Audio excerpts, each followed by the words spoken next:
Ontario is undergoing one of the biggest series of licensing system updates in over a decade. These changes are being implemented to make roads safer, reduce wait times for road tests, modernize the process with digital integration, and align with massive population increases and immigration inflow. Every month, tens of thousands of new residents and new drivers enter the province, and the old system built 15 years ago simply can't scale anymore.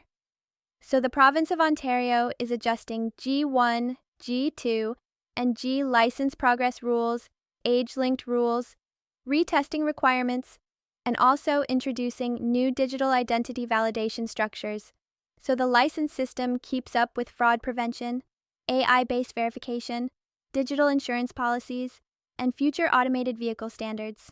These changes also connect with the fact that Ontario is expecting millions more immigrants in the next years, especially in the GTA, PEN-DOT, BC, Alberta, and European Driver Exchange equivalent modernization also influence this shift. Ontario wants consistency, so people moving province to province don't go through chaos. Road safety is the main angle throughout these changes. Accident rates among new drivers, distracted driving because of smartphones, younger age groups having more serious collisions, and the rising insurance fraud environment means Ontario can't keep running the license program exactly like before. This video series breaks down clear, easy-to-understand explanations of the changes, how each category of driver will be impacted, what you need to know before your tests, how insurance linkages change, and what you must prepare if you're getting licensed in 2026 to 2030. The G1 stage will now have more structured restrictions. Night driving restrictions will be stricter for first-year G1 drivers. Ontario will also require an updated mandatory online foundation knowledge module before being allowed to book G1, similar to safety modules used in Europe.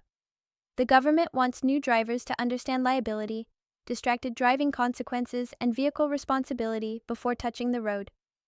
New G1 time requirements will have flexibility for certified driving school students, but longer mandatory holding periods for people who do not do professional certified training. This is meant to reduce the number of untrained drivers jumping to test stages prematurely. Another new element. G1 drivers in Ontario will be prohibited from using any digital driving assist features beyond basic maps. Lane assist, Tesla autopilot/FSD modes, automated emergency assist mode testing, or adaptive cruise control automation will be restricted for G1 level until new regulation is published. Ontario wants early-stage drivers to learn manual road behavior first.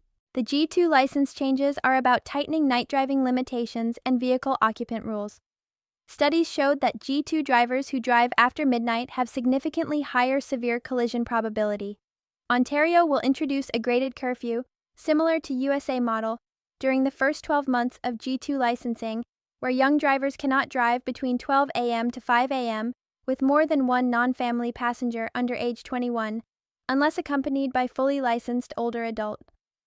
Some new G2 drivers who have advanced EVS and higher ADAS safety cars, vehicles with advanced crash prevention technology, may be eligible for specific exemptions, but this requires registry VIN verification.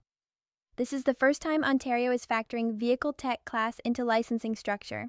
Also, G2 test fee structures may adjust where retesting cost goes up after 3 failed attempts. Ontario wants disciplined learning before people attempt test many times casually. Full G license now comes with changes, especially around long-term renewal. Every 10-year renewal will include mandatory vision scan plus online safety refresher modules. Ontario is moving towards digital annual attestation, where drivers must confirm that they are still medically fit, similar to UK model. Commercial category separation is also improving. If you have a G license, future autonomous driving operator qualification may be separate and not automatically built into G. Ontario believes commercial automation control will require an additional endorsement. Immigrant driver exchange system is also being standardized by matching country tier risk categories, meaning not every country will be automatically exchangeable to G. Some regions will still need partial testing. This is to reduce insurance risk gaming. Ontario will soon push permanent acceptance of digital driver license wallet. Not only digital display, but fully encrypted identity verification similar to digital passport standards. Law enforcement will have direct scan verification tools. Paper card will still exist, but long-term digital will dominate. Insurance companies will link digital license risk scoring to real-time accident claim systems. This could lead to faster claims, instant police reporting, and automatic fraud rejection using AI data comparison.